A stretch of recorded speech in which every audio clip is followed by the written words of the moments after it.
Entre lágrimas, discursos e músicas típicas, o sentimento mais aqui assistindo a captura de Maduro pelos Estados Unidos. Nas comunidades venezuelanas da América do Sul, as manifestações tiveram um tom mais contido, mas carregado de emoção.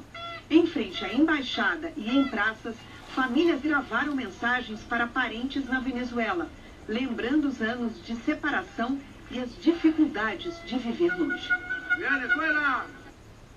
Bom, agora nós vamos ver protestos pelo mundo contra a intervenção americana na Venezuela. Diante da Casa Branca nos Estados Unidos, grupos contrários à intervenção exibiram cartazes acusando o governo Trump de agir para controlar o petróleo venezuelano.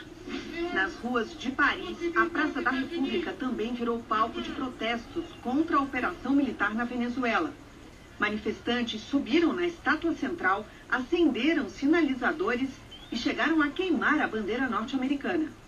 Centenas de pessoas marcharam até a embaixada americana em Atenas, na Grécia. Com faixas onde se lia "Somos todos Venezuela", manifestantes acusaram Washington de violar o direito internacional. Na Argentina, o protesto se concentrou em frente à embaixada dos Estados Unidos em Buenos Aires. Militantes carregaram bandeiras e cartazes exigindo a saída dos Estados Unidos da Venezuela. Na Colômbia, o ato foi em Bogotá. Manifestantes marcharam com faixas que diziam "Gringos fora da Colômbia e da América Latina". Os manifestantes alertaram que hoje é a vez da Venezuela, amanhã pode ser a da Colômbia. Será? Bom, países de todo o planeta reagiram à incursão dos Estados Unidos na Venezuela. A ordem de Donald Trump gerou críticas, mas também elogios. Javier Milei comemorou a operação militar americana na Venezuela. Em nota divulgada pela Casa Rosada, disse que o regime socialista de Nicolás Maduro era o maior inimigo da liberdade na América Latina. E acusou Maduro de interferir em eleições da região e fortalecer alianças com grupos terroristas como Hamas e o Hezbollah. Milei ainda provocou o presidente Lula. Divulgou um trecho do discurso que fez na cúpula do Mercosul, em dezembro, com edições que mostram as reações do líder brasileiro. E finalizou o vídeo com uma foto de Lula abraçado com Maduro. O tom de celebração foi acompanhado por outros governantes da direita latino-americana, como os líderes do Paraguai, Equador e o presidente eleito do Chile. Mas nem todos os países da região comemoraram a ação militar em Caracas. O líder ainda em exercício do Chile, Gabriel Boric, e a presidente do México, Cláudia Sheinbaum, citaram violações ao direito internacional. A vizinha Colômbia condenou os ataques, afirmando que representam um alerta ao mundo todo. O presidente Gustavo Petro, que também já foi acusado por Trump de ligação com narcotráfico, solicitou reunião urgente na ONU e na Organização dos Estados Americanos. As autoridades colombianas reforçaram o policiamento nas fronteiras, enquanto alguns cidadãos venezuelanos que faziam a travessia comemoravam. Países aliados da Venezuela também se manifestaram oficialmente contra os Estados Unidos. O Irã classificou a intervenção americana como ataque à soberania do país sul-americano e pediu intervenção da ONU imediatamente. A China falou em violação do direito internacional e a Rússia, que trava uma guerra na Ucrânia, citou uma agressão armada. As reações também vieram da Europa. O governo de Pedro Sánchez foi um dos primeiros a se manifestar, pedindo a desaceleração da escalada de violência e o respeito ao direito internacional. Aqui, centenas de venezuelanos também se reuniram para celebrar a prisão de Maduro. Muitos choravam, outros cantavam. Alguns não gostam de Donald Trump, mas eu gosto muito. Tudo que ele quer é livrar o mundo de ditaduras. Era o que vivíamos, afirma esse venezuelano que migrou para a Espanha há 4 anos. Alguns saudavam Edmundo González, que, segundo a oposição, foi o verdadeiro vencedor das últimas eleições. O opositor, que tinha ordem de prisão por não reconhecer o resultado do pleito, está exilado aqui na Espanha. Emmanuel Macron, da França, afirmou que o povo venezuelano tem motivos suficientes para comemorar e defendeu que González lidere a transição de poder. Mais cedo, o principal nome da direita do país criticou a operação. Marine Le Pen afirmou que a soberania dos países é inegociável. Já o premier britânico Keir Starmer adotou um tom mais neutro, negou envolvimento na ação militar e disse que está em contato com aliados. Eu volto a conversar aqui no estúdio com o cientista político René Ozzy Cuquier.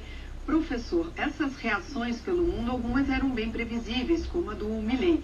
Mas eu pergunto ao senhor, essa provocação dele em relação ao presidente Lula ali saiu do tom? Porque é fato, né? O presidente Lula sempre foi aliado de Nicolás Maduro, mas nos últimos tempos se afastou e não reconheceu a última eleição de Nicolás Maduro. O que o senhor acha? Olha, eu acho que esses novos líderes, eles estão muito apegados às posições ideológicas. Então, eles não podem perder oportunidades para marcar os seus pontos com a sua base eleitoral, com a sua conversa com o mundo. E lacrar nas redes sociais, isso, né? Então, faz parte, ele não ia perder essa oportunidade, não deixa de ser verdade o que ele mostrou, e aproveitou e falou, olha aqui, olha que lado que eu tô, olha o lado que o Lula sempre esteve. Você acha que isso pode ser usado contra o presidente Lula nas eleições desse ano? Essas eleições em 2026 no Brasil vão ser as primeiras eleições na história do Brasil que nós daremos uma importância e um foco e uma atenção para a política externa brasileira. Ou seja, o que está acontecendo na geopolítica do mundo requer que o Brasil saiba se posicionar. E os candidatos certamente vão falar muito de política externa e é óbvio que a oposição e aqueles que tiverem competido contra o Lula vão usar isso, ainda mais que o Maduro foi preso, caiu, e toda a destruição que ele causou na Venezuela. Então, isso será usado politicamente e faz parte do contexto de 2026, que é um contexto que vai focar em política externa. Agora, embora a gente tenha citado Milei como uma reação previsível, me chamou a atenção a reação da Marine Le Pen na França, porque é uma líder de direita, mas ela diz exatamente assim, a soberania dos países é inegociável. O que está em jogo aí para ela ter dado essa declaração? Olha, pode até existir uma posição na direita que a gente chama de isolacionista, que não quer me envolver com problema nenhum, deixa cada um lidar com o seu país, com os seus problemas, os países não têm que interferir nos outros. Mas eu não acho que é o caso da Le Pen. O que ela está apontando ali, ela tem uma proximidade com Putin, e a Venezuela é aliada do Putin, então Putin, China, Irã não gostaram disso. E ela está sinalizando muito mais desse lado. Porque eu não sei se ela teria a mesma crítica em relação à invasão da Rússia à Ucrânia. E aí que a gente tem que prestar atenção. Essa mesma divisão que você observou, ela vai acontecer dentro da direita americana. O movimento de apoio do Trump, que é o movimento MAGA, também está dividido. Então tem muitos ali do lado do MAGA que são contra essa intervenção. Foram contra a intervenção, o ataque pontual no Irã, e agora vão ser contra uma intervenção na Venezuela, vão criticar. Outros não. Então existem divisões dentro do mesmo campo ideológico. Perfeito. Professor, fica mais um pouquinho com a gente, por favor. Porque o meia Savarino, do Botafogo, viajou para a Venezuela e não consegue retornar para o Brasil. O repórter Matheus Coelzer tem informações diretamente do Rio de Janeiro. Uma boa noite para você, Matheus. Conta para a gente como é que está a situação do Savarino. Oi, Simone, boa noite para você, boa noite a todos que nos acompanham aqui no SBT Brasil. Olha, depois dos bombardeios dos Estados Unidos à Venezuela, os aeroportos tiveram que suspender as atividades.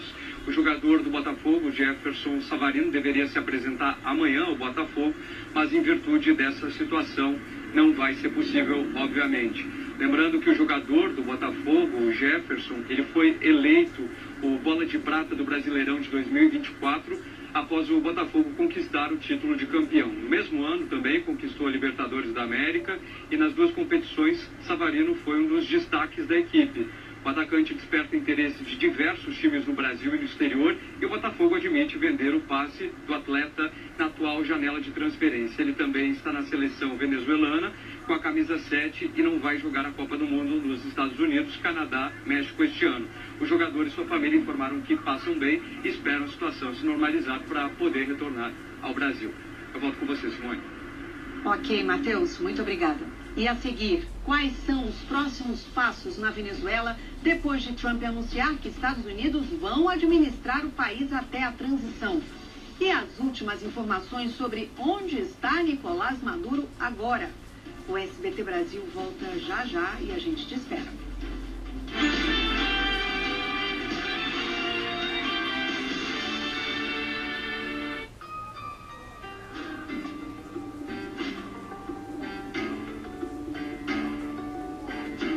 Você já não precisa viver nas sombras para evitar manchas solares. Cicatecure FPS 50. Alta proteção solar com ácido hialurônico e pró-colágeno. Ajuda a prevenir rugas e manchas solares ao mesmo tempo. E ainda tem um toque de cor. Agora sim, siga o caminho do sol sem se preocupar com as manchas solares. Cicatecure Regeneração. Liquidação Super Fantástica Casas Bahia. Tanquinho Britânia, 20 quilos, só R$ 49,90 mensais. Corre que acaba. Olha, Que hotel. Não é? Só R$740 Oi. no site favorito. O que foi? Você não usou o Trivago? Eu paguei 370. desligando.